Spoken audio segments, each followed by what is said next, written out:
Good morning, everyone, and welcome into Wake and Take. It's your boy Jason, and we've got some football to talk about today.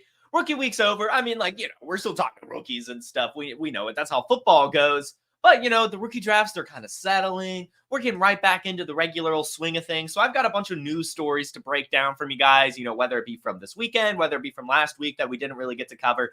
Lots and lots of news to talk about today and little updates from all around the league. And then also, because it's fun and it's Monday, and who doesn't like a good little laugh, we'll take a look at some of the highlights from yesterday's Tom Brady Roast as well, because why not?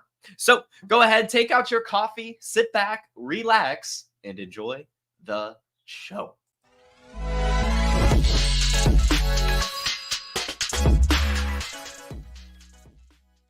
All right, everyone. Good morning to you, Harry Snowman. Good morning to you, Jason. Good morning to you, Ryan. Good morning to everyone on Instagram, on Facebook, on Twitter, on YouTube. Thank you all for tuning in. And of course, if you're listening on the podcast, thank you for listening, even if it is a little bit later. We have a question to start the show off. Why not? Question's already in. Why not go ahead and answer before we get going?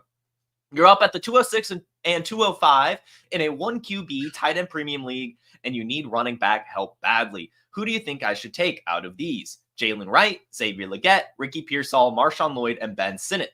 For me, if I am on the clock right then and there, I would be taking Jalen Wright and Ben Sinnott. I notice it says tight end premium, so I think Ben Sinnott is going to be a stud in this format, especially that late into the second round. He's normally not there. Leggett and Pearsall are good, but I don't think the ceiling is that great for them. And I love myself some Marshawn Lloyd, but I think Jalen Wright has a better path for success in fantasy. So I would go with Jalen Wright over Marshawn Lloyd, and I just want to lock down the Sinnott. But if you are not comfortable going Sinnott that early, you could just do Wright and Lloyd. I definitely have Jalen Wright, Marshawn Lloyd, and Ben Sinnott, all three over Xavier Legette and Ricky Pearsall. So I would do Wright and Sinnott, but I'm not going to get mad at you if you do Wright and Lloyd. That's a great problem to have. Congratulations on all of those players falling to you at that pick. Cool. So before we get into the news and stuff, I have just a couple. The reason I was late, honestly, was I was trying to find more Tom Brady Roast highlight clips. I grabbed too many, so we're not going to go through all of them, but we'll definitely start with just a few because it's fun. It's just fun stuff. So let me pull this one up real quick, start sharing my screen. I don't know if you guys have watched this. I certainly haven't finished it yet. It is pretty long. I tuned in a little late last night, finished it, and then tried to start from the beginning this morning. So I still haven't seen it all, but I've seen a good bit of it. And this was one of my favorite roasts. Good old Julian Edelman getting in on Bill Belichick. Check this out. You remember when you used to yell at us? Look, assholes. The fucking kids down at Foxborough High can make that fucking play. Demonetization speed run. I've been waiting for this for so long. Look, asshole, Foxborough High is the only job offer you fucking had.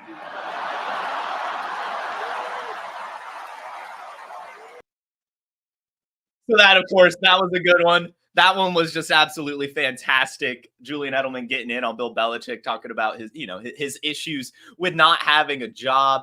Here's another good one as well. We had some Ron Burgundy action. He came all the way from Anchorman 2, making an Anchorman 3 appearance, if you will. I like, there's a lot to go through, and I couldn't find some of the best ones either. But here's a good one from Mr. Ron Burgundy. But you won't be forgotten. You'll always be remembered as Eli Manning's bitch. True. Still stings a lot, the losing the perfect season and then not even getting revenge in 2011 either. It was rough. Let's do this one. We're going to do, I think, three more. We'll do three more. Here's a good one as well. Yeah. At this point, this is just me, right? I just kind of like watching these. But either way, I'm holding you guys hostage for more clips from the Tom Brady Roast. Here's a good one. I'm trying to buy a piece of the Raiders. I'm tired of owning just the Colts and the Bills.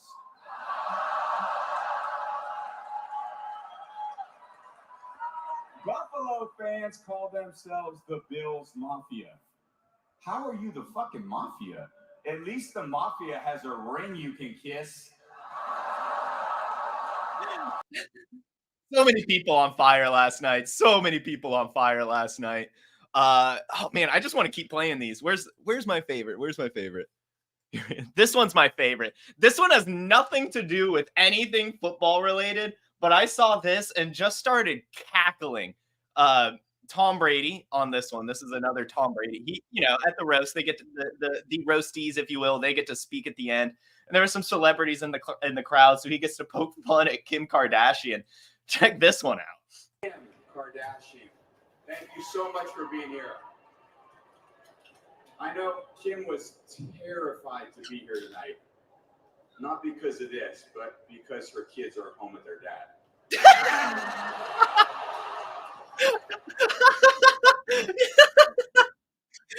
Admittedly, I've been a Kanye fan my whole life. That was a good one. You don't expect a Kanye West roast at a Tom Brady roast, but we got it last night. We surely did. Let's see. We got Edelman. We got Tom Brady roasting Kanye. We got Bill Belichick made fun of by Julian Edelman. Here's a good one. Everyone's liking this one. Everyone's liking this one right now. Tom Brady kind of admitting to Deflategate in a way, if you will. Let me pull that one up as well. The NFL spent $20 million and found that it was more probable than not that I was generally aware that someone may have deflated my footballs. You could have just given me the $20 million and I would just told you I fucking did it. Yeah, that's all they had to do, NFL. Why even, give a suspension at all? Just give him the money and he'll tell you. And then this one. There are a lot of good ones, and definitely some I can't play, but this will be, we'll leave it here. This will be the last one. The bar for Patriot tight ends was pretty low back then. Block, catch, don't murder.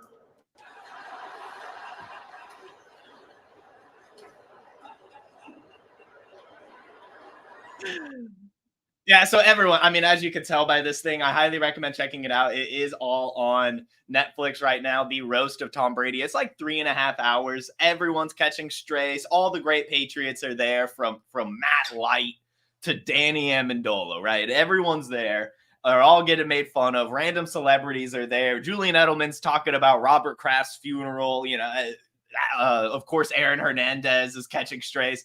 It was just good fun. We haven't seen a roast of this magnitude in a really long time. It's a part of comedy that's kind of disappeared because, it's a bit offensive at the end of the day, but, fun, all good fun.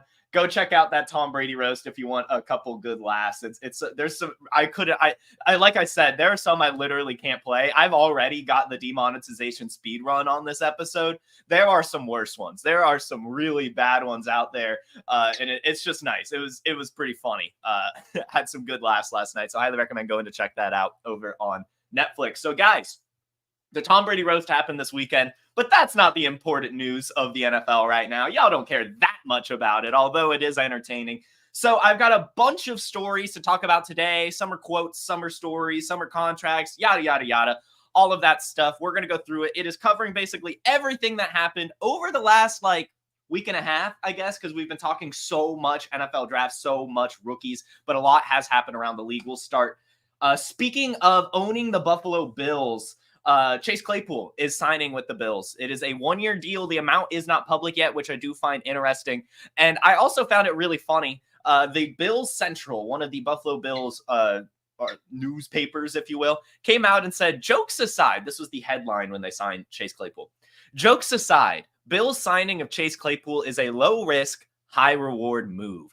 Last I checked, signing Chase Claypool has been the opposite. It has been a high-risk, low-reward move. Looking at the Chase Claypool curse, credit to some Reddit user out there, goes through and finds the games on the teams he's played on and looked at their splits with or without Chase Claypool. In Chicago, they played three games with Chase. Hold on, guys. Before we talk about this, I need to get Birdman out of here as he's decided to sing. Give me 1 second as you hear about the Dynasty Dominator rankings. Here you go. This episode is brought to you by Player Profiler, the Dynasty Deluxe package.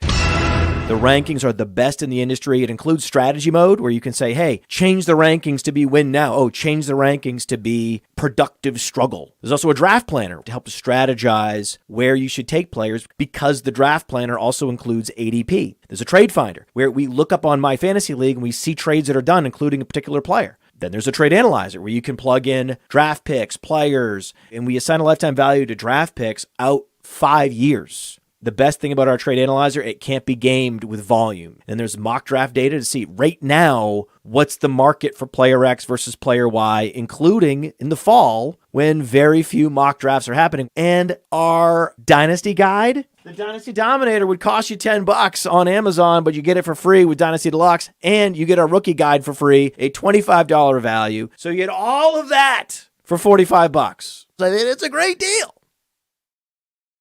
All right, guys, definitely go get that Dynasty Deluxe. And if you want more Player Profiler tools, get the all-in package. You can use promo code Jason to get $20 off that bad boy. Back to Chase Claypool. And I promise PETA or just animal rights activists out there, I love Pip so much. And he sings all day, every day with me. And he usually sits here in the morning and doesn't sing. But when I'm recording, I can't have it. I'll let him go sing later. I promise he's with me all the time. And he is the most spoiled bird on the planet. I promise he is not a mistreated cockatiel. He's the best. I love him very much, but he sings for a very, very long time. I will definitely guarantee that. And the Andy Griffith theme song, while entertaining, does get kind of annoying.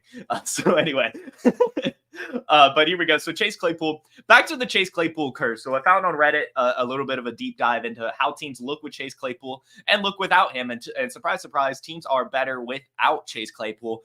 Speaking even as close to last year, where the Miami Dolphins started out hot, they were like 5-1 without Chase Claypool. They bring him in and go 4-5 after, lose the playoffs, and completely collapse. Well, it's the same on the Bears. It's the same on the Steelers, and even more so on the Dolphins too. So in 2000, there were 3 games without Claypool and 4 without Chase Claypool on the Chicago Bears in 2023.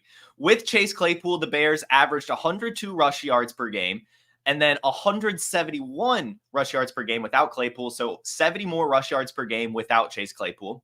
They averaged 13 more points per game without Chase Claypool. And they won 2 more games without Chase Claypool. They were 0-3 with Chase Claypool, 0-11 through 2 seasons with him.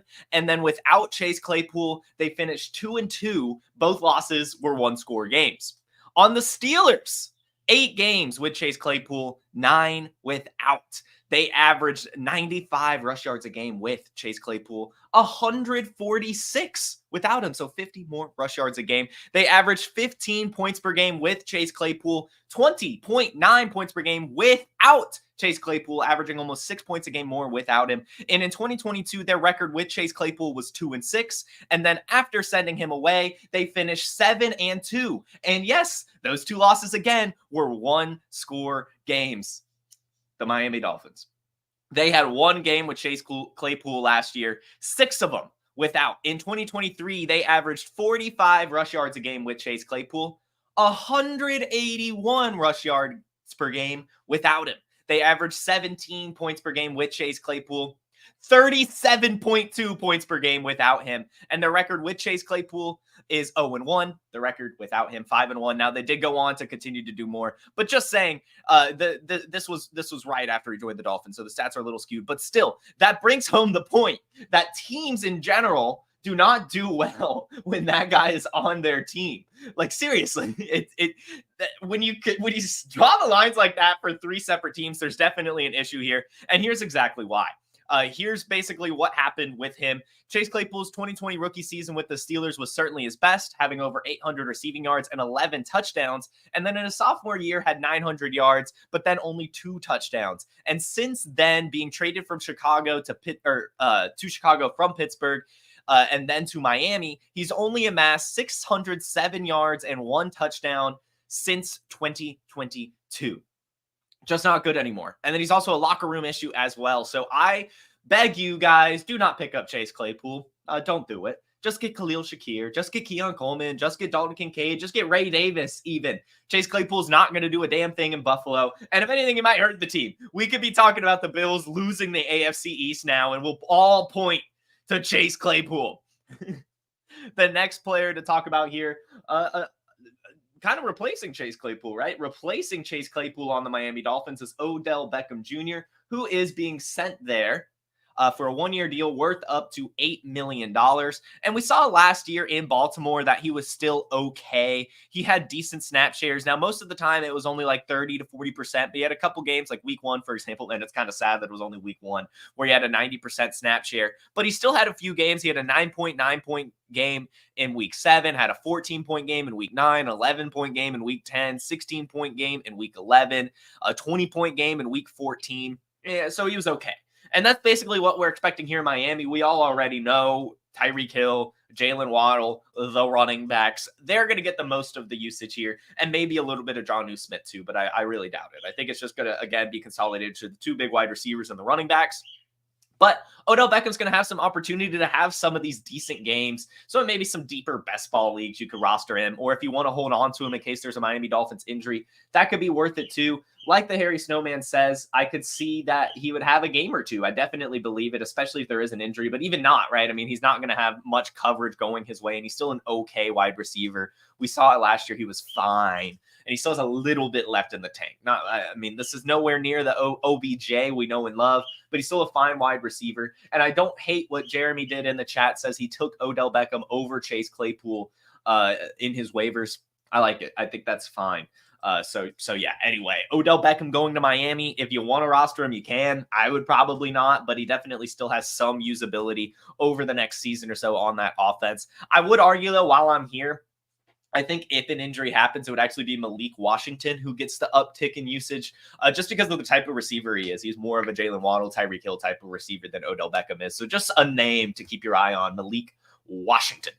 Now, the next player I want to talk about as we continue to talk about these veteran wide receivers going from team to team is DJ Chark. And this one is very, very fun. And I'm honestly surprised it hasn't been talked about a little bit more. DJ Chark is signing a 1-year deal with the Los Angeles Chargers worth up to $5 million. Now, it doesn't seem like a lot of money, and it isn't for an NFL wide receiver. But DJ Chark, again, like Odell Beckham last year and like a lot of receivers have, they still show that he has something left in the tank. And last year in Carolina, with that terrible quarterback situation, coaching situation, and just piss poor offense in general, DJ Chark still showed some signs of life. In week 3, he had an 18.6-point game. In week 5, he had a 13-point game. And of course, in week 16 against Green Bay, he had 6 receptions for 98 yards and 2 touchdowns, getting him 28 fantasy points. So now going to the Los Angeles Chargers, DJ Chark has some opportunity here because he's 6'3", 200 pounds, former second-round pick, runs a 4.34 40-yard dash, and has been pretty decent all around his career, never really tapping into his ceiling, but he's going to an offense now where there's a huge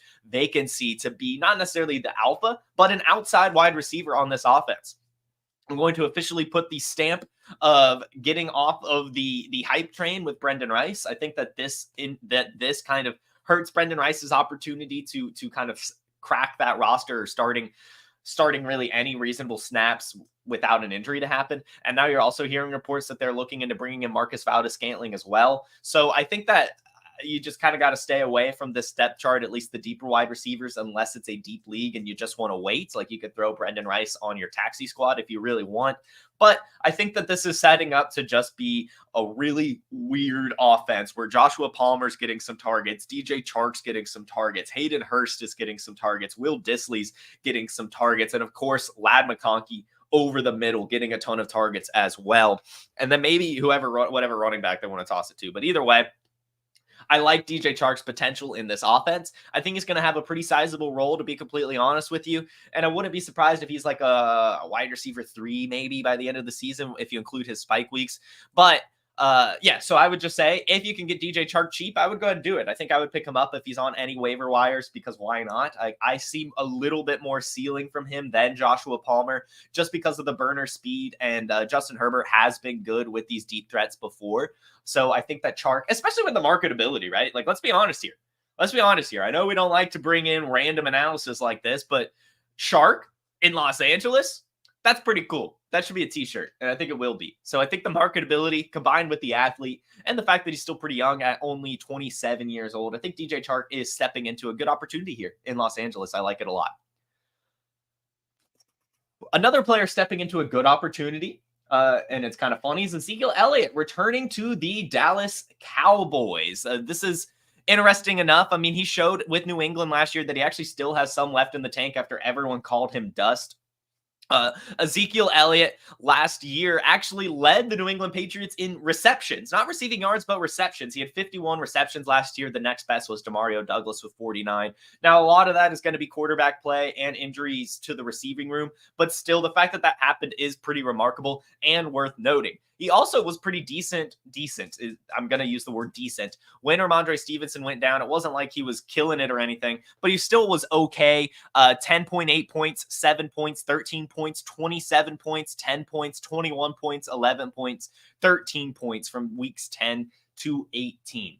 So I think that Ezekiel Elliott is going to the Dallas Cowboys to be not necessarily, well, I mean, maybe the featured back, because I mean, he's returning to a team that already used him a ton, and Rico Dowdle's not that good. And so I think Ezekiel Elliott might actually be featured a good bit in Dallas and be a total value running back for some squads. I mean, this is like total flex play here, but you can get him for pretty cheap. And I think they're going to lean on him, kind of run him into the ground here with the Dallas Cowboys, give him a ton of carries. And another running back that is going to get more carries than he can handle is Najee Harris. Some people were probably upset to see that the Steelers declined Najee Harris's 5th-year option. But when I look at that, I see a running back that's about to get fed. Now, that's maybe not good for his dynasty value, but those of you who have Najee Harris in redraft, best ball, and even just competitors that have Najee Harris, I think we're going to see a pretty big season from him, barring injury. He's had over 1,000 rush yards in 3 straight seasons, hasn't missed a game in 3 straight seasons, and of course is averaging over 10 points a game in 3 seasons as well. And now the Steelers are not tied to him contractually past this season. They will run him into the ground. He has had 250 or more carries in every season. He had 300 carries his rookie year, and I would not be surprised if he gets close to that number again this season with the contract expiring at the end of it. Jaylen Warren will probably be used a little bit, but I think it's actually going to be a true bell cow thing for Najee Harris with this, right? I mean, like, the Steelers have no long-term commitment to him anymore. They don't care about his long-term health, and Arthur Smith wants to run the damn ball, and Najee Harris is the perfect type of running back to do that. So I'm expecting a massive workload for Najee Harris next season. If you can scoop him up for a decent value right now, I would do it, because I think that we are again going to see another season where he has over 1,000 rush yards, averages over 10 points a game, and hopefully can stay healthy. So Najee Harris is a minor buy right now in Dynasty, especially if you're competing. And in best ball, redraft, whatever, I'm definitely going to be targeting him because I think this could be a big year for him. Another player that's in for a big year, hopefully, is Travis Kelce. Travis Kelce signs an extension with the Kansas City Chiefs, a 2-year deal worth up to $34 million. He's 34 and a half years old, and the contract was set to expire at the end of the season, so many were expecting him to retire. But as far as I can tell, there's no out on his contract or kind of anything like that. So I think Travis Kelce is actually going to finish out this contract with Kansas City and not retire at the end of the year, believe it or not. I think he still feels he has a little bit left in the tank. He still, of course, has that frat boy energy. And he's coming off a year where he almost had 1,000 receiving yards at 984, finished with the most points per game at 14.6 amongst tight ends, and still had 5 receiving touchdowns. And this was a year where he was not utilized that heavily. He really wasn't, at least compared to normal Travis Kelce usage. He only had 121 targets this year, which is his lowest in a few seasons. And I could see that going back up, even with the wide receivers. I think last year, the Chiefs, we all talked about it, right? They were a very slow, monotonous type team that relied on their defense. Now they actually have some passing weapons, and Travis Kelce won't be the focal point of every defense. I could see him being the Travis Kelce of old in that he'll have some more of those chunk plays again, getting open over the middle, breaking a couple tackles, or finding the space in the defense and connecting with Patrick Mahomes, while Marquise Brown and Xavier Worthy are kind of running wild back there. So Travis Kelce getting extension, good for him. Didn't need the money, but it's good to see the Chiefs are still believing in him. I mean, and it's easy to see why. I mean, you could look at the efficiency metrics. He was still 3rd in EPA, 2nd in best ball points, 4th in points per route run, 3rd in total fantasy points, 2nd in juke rate, 7th in dominator rating, 9th in target premium, 8th in yards per target, 3rd in yards per team pass attempt, 4th in yards per route run, 3rd in target accuracy, 1st in points per game. I mean, the list goes on and on. 5th in even unrealized air yards. I mean, the guy was a stud, has always been a stud, and the Kansas City Chiefs want to keep locking him down while there's any hope that he can continue to play.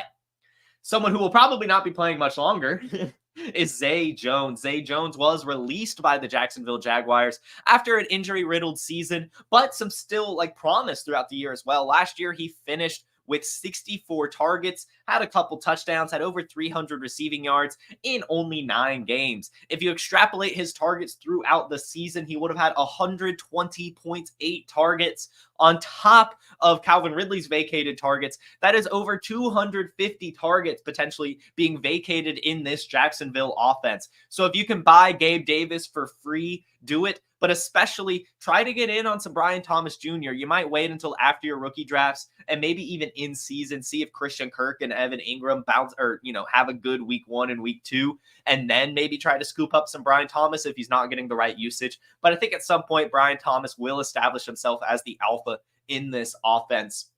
And it starts now with Zay Jones being released. We know the receiving room now. It's pretty much going to be consolidated between Kirk, Thomas, and Davis. And then, of course, a little bit of Evan Ingram as well. But that's the Jacksonville Jaguars wide receiver room. It's not too shabby. I like it a lot. And there's now 256 vacated targets.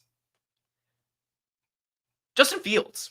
We've heard this, right? We've heard that Justin Fields might be used on kickoff returns with the new kickoff rules. As we know, with the new kickoff rules, there are no fair catches anymore. The kicks either have to be returned, or if it is a touchback, it'll take it to the 30-yard line. No one on the kicking team can move except for the kicker until the ball hits the ground or the receiver or it is received by the kick returner. So it makes sense for your kick returner to be someone that can make plays. And Justin Fields is one of those for sure. I mean, he's already got quarterback size and then really, really good breakaway speed and tackle breaking ability. I mean, we have seen Justin Fields run wild throughout his career. However, this is not what you want to hear about a quarterback at all.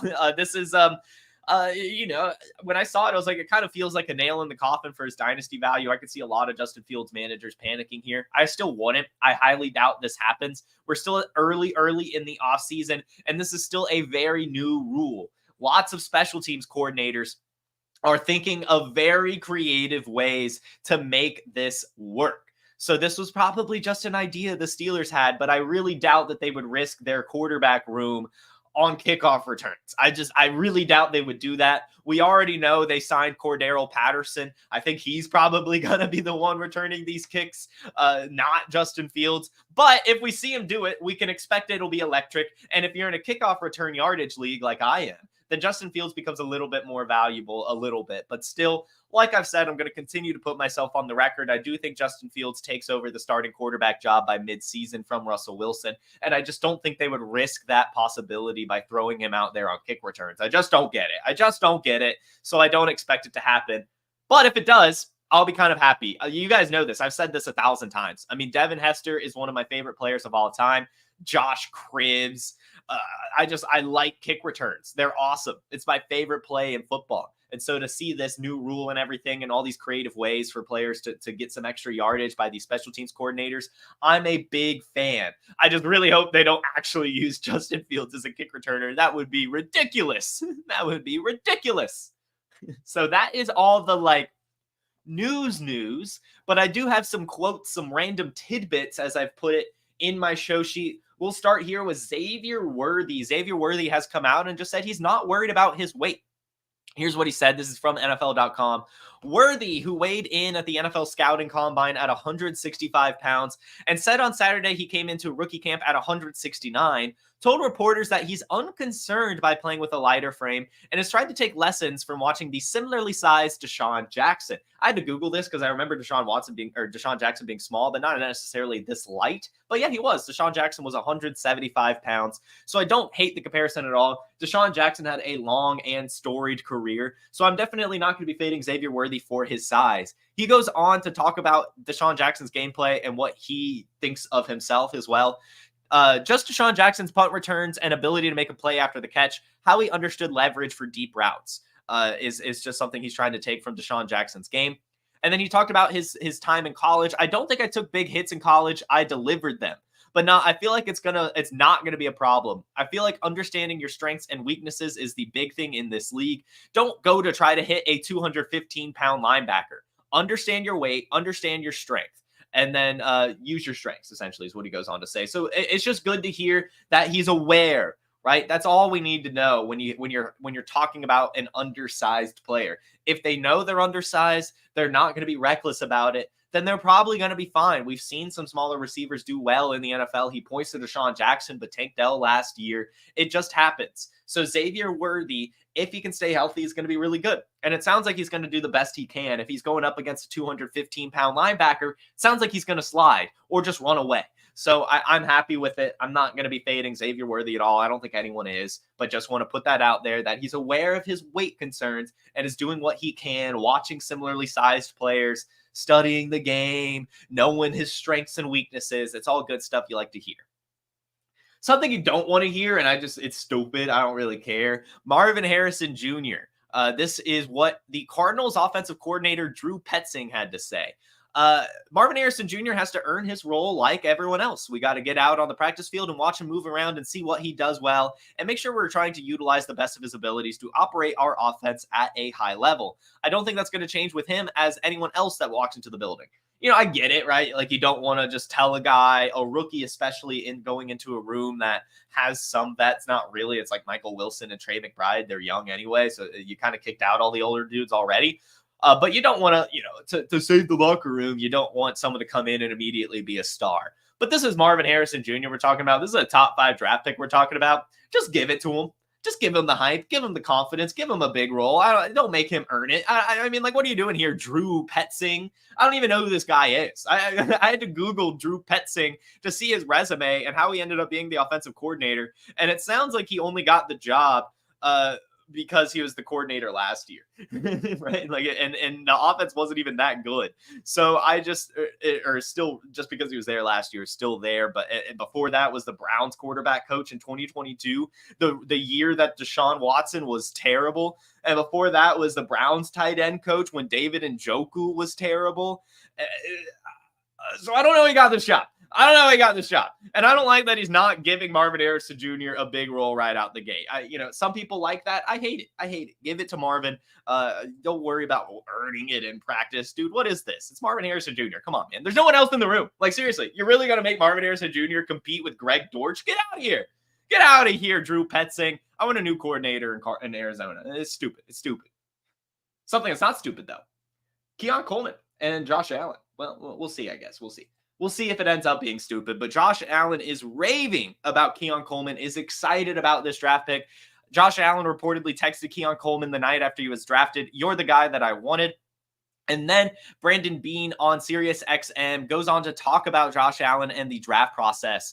Josh is crazy about the draft process. He loves it. If I get a call from Josh in the offseason, it's usually him seeing somebody on a highlight, running into somebody, throwing with somebody, or just something to ask me about what I think about this guy. He called me while I was at the Senior Bowl asking what I thought about a couple guys there. He loves it. And he's been in the building the last couple of weeks now that the offseason program has started. So we did give him some guys and we said, hey, sit back with the coaches. Y'all watch them together and talk about how you use them. I'd like to hear what you see. He liked a lot of the guys. He really did. But Keon was one that he liked a lot. And that's basically it. Basically, he just really, really liked Keon. And we've seen this before with quarterbacks liking wide receivers in the draft process. We saw last year CJ Stroud falling in love with Tank Dell. Now we're seeing Josh Allen fall in love with Keon Coleman. Now, Keon Coleman does, of course, struggle with separation, but Josh Allen is the type of quarterback to where that doesn't matter too much. And I do think Keon Coleman is destined for some success on this offense with the right usage. I don't think it's going to happen in year one. I think it's going to take some time for him to get used to the NFL corners and all that, just because he does struggle with separation. But I still expect a pretty decent season from him and hopefully a good career from Keon Coleman. We're liking the interviews, right? I mean, the dude is hilarious in these interviews right now. So Keon Coleman seemed like a dude that we can all get behind and like on this team. And it's cool to hear that Josh Allen is super into the wide receiver drafting process and really just the drafting process in general. That's what you like to hear about a quarterback.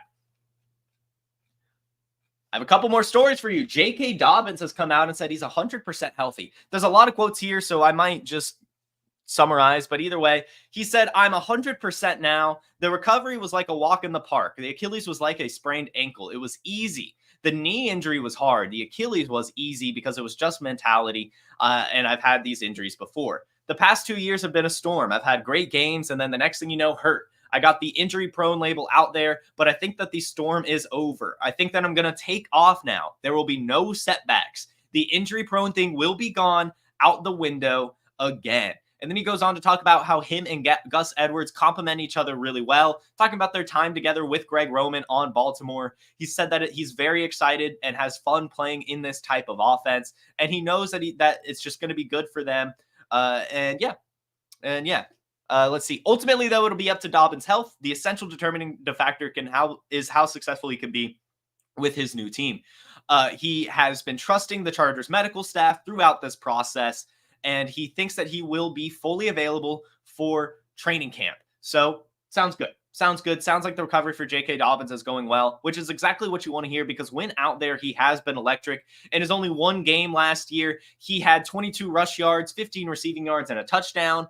In 2022, he had 8 games. He had 92 rush attempts for 520 yards, 3 touchdowns. And in 2020, played 15 games, had 134 rush attempts for 800 yards and 9 touchdowns. So he's been really, really electric, averaging 6 yards a carry in 2020, 5.7 yards a carry in 22, and in 23, of course, a very small sample size, but still a good performance from him in his limited action. So J.K. Dobbins going to a good offense for his success. Now it just has to come down to how he can beat out Kamani Vidal and Gus Edwards and how it all comes together. But luckily with him, he won't have to handle a whole workload. And hopefully if he is recovered, that will help him stay healthy by just having to come in, make some explosive runs every once in a while. I like this Chargers backfield.